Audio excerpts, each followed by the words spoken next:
안녕하세요. 돈으로부터 자유를 얻는 5분 이야기 김지혁입니다. 코로나 팬데믹 이후에 버티다 폐업합니다 라는 안내문을 봤는데요. 정말 조용히 폐업하는 가게가 줄을 잇고 있답니다. 통계청 자료에 따르면 지난 8월 기준 비임금 근로자는 663만 명으로 1년 새에 16만 명이나 감소했답니다. 고용한 직원이 없는 자영업자는 전년 대비 17만 명이 줄었고요. 직원이 없는 자영업자는 6만 6천 명이 늘었습니다. 이것은 바로 사업 위험을 최소화하기 위해서 고용 인력인 사람을 쓰지 않고 자동 주문 시스템을 활용하는 흐름이 가속화됐다는 이야기가 듭니다. 아마 여러분도 느끼시겠지만 코로나 악화로 가장 타격 입은 것이 자영업자가 아닌가 이렇게 보고 있습니다. 2017년 현재 우리나라 전체 취업자 수는 2,656만 명인데요. 그중 25%, 약 675만 명이 자영업자라고 합니다. 이 숫자는 선진국의 2배를 훨씬 넘는 거죠.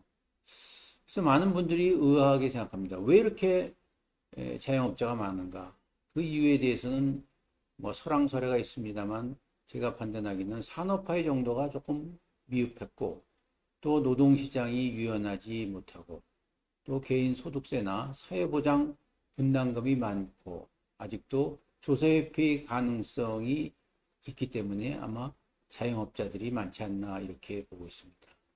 여하튼 최근 상황은 폐업을 고려하지 않는 사람이 거의 없다 이런 얘기할 정도로 어려운 상황이죠. 인수할 사람도 없고 그냥 문을 열고 있다라고 합니다. 상권이 좋다고 알려진 도심도 상황은 마찬가지 아닌가 이렇게 보고 있습니다. 30년 넘은 맛집도 문을 닫을 정도라니 사태는 정말 심각합니다. 빈 상가에는 깔쇠 문이 안내문이 붙어 있다고 하는데요. 깔쇠라는 것은 보증금 없이 일정 기간의 월세를 한꺼번에 내고 임차하는 걸 말하는 거죠. 그러니까 임대인으로 봐서는 잠시라도 돈을 활용하겠다는 거죠. 특히 음식점의 경우에는 재료 준비와 그 운영 비용 등이 계속 나갔는데 손님은 없고 소득은 없고 이러다 보니까 폐업이 증가하는 추세입니다. 지난 6월 가맹 사업을 포기했던 가맹본부를 분석해 보니까 지난해보다 17.5%가 증가했다는 거죠. 최근에 명동에 가보셨는지요? 길 한복판 5층짜리 건물이 통째로 비어있는 정말로 명동의 눈물을 보게 됩니다. 명동의 상권은 왜 이렇게 죽었냐? 온라인 거래 증가가 늘었죠. 그리고 손님이 줄고 거기에다가 중국인 관광객마저 급감했기 때문입니다. 얼마나 중국인이 줄었나 이를 통계를 차려보니까요. 작년 한국을 찾은 중국인 관광객은 전년 대비해 98% 엄청 줄었죠. 특히 이들이 주로 찾는 것이 화장품 가게와 의류 매장이었는데요.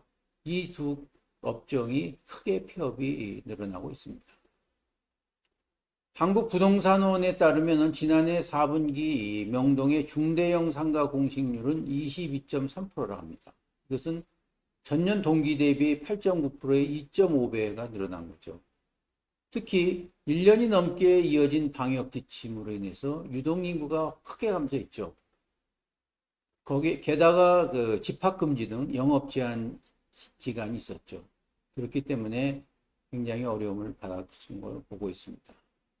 특히 그동안에 명동에 보면은 영업 중인 이 거리 노점상들이 많아 있었는데 현재는 보이지 않고 있습니다. 대부분 업체들은 이렇게 얘기합니다. 코로나19 사태보다도 이전보다도 매출이 90% 떨어졌다고 합니다. 그리고 특히 이렇게 하소연을 많이 하는 걸 들었습니다. 이제 코로나로 인해서 경기가 살아날 것이다 라는 기대마저도 이미 접었다고 하고 있습니다. 유니클로 명동점이 폐업한 뒤에 1에서 4층이 텅 비어 있더군요. 그리고 스웨덴 패션 브랜드인 H&M의 국내 1호 매장인 명동 눈스퀘어점도 개업한 지 10년 만에 지난해 11월에 폐업을 했습니다. 그리고 서울 미래유산으로 등록됐던 50년 전통의 노포 전주중앙회관도 지난해 7월에 문을 닫았다고 합니다. 관광 명소로 알려졌던 이태원, 강남, 대학가, 신촌, 이대 등 주요 서울 상권도 무너지기는 마찬가지입니다. 거리에 있는 1층 상가 절반이 공실이고요. 수억 원에 달았던 권리금도 영원으로 떨어졌다고 합니다.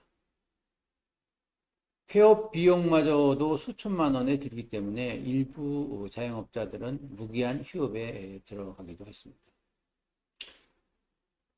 이태원 역시 세계 음식 문화거리가 있었죠. 한 500m 정도 되는데요. 그 중에 1층 상점이 36곳이 있었습니다. 그 중에 휴폐업한 것이 16곳입니다. 거의 50%가 됐죠. 특히 비대면 수업으로 학생이 줄어든 이대 유아여대 앞에도 보면 가게가 80%가 휴업으로 된다고 합니다.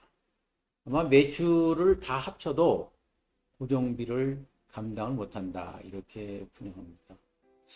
최근에 좀 잘 아는 강남 호프집 사장이 이렇게 털어놓더라고요. 월 매출이 그전에는 3천만 원이었는데 지금은 550만 원도 안 된다. 참 울상이죠.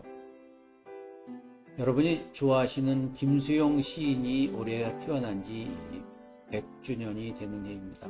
아마 교과서에도 나와 있고, 여러분 김수용 시인 하면은 잘 아시는 바와 같이 현실적인 자유주의자로 풀이란 시기 유명하죠. 이 풀이 얘기하듯이 어쨌든 오늘의 이 위기를 이겨내야 할 것 같습니다. 그래서 풀이라는 시의 일부를 전하면서 조금이라도 위로가 되었으면 합니다. 풀은 바람보다도 더 빨리 눕고 더 빨리 울고 바람보다 먼저 일어나고 먼저 웃는다. 풀은 개인 또는 자영업자일 수가 있습니다. 또 너와 나 우리 모두 있을 수 있습니다. 편안한 하루 되세요. 감사합니다.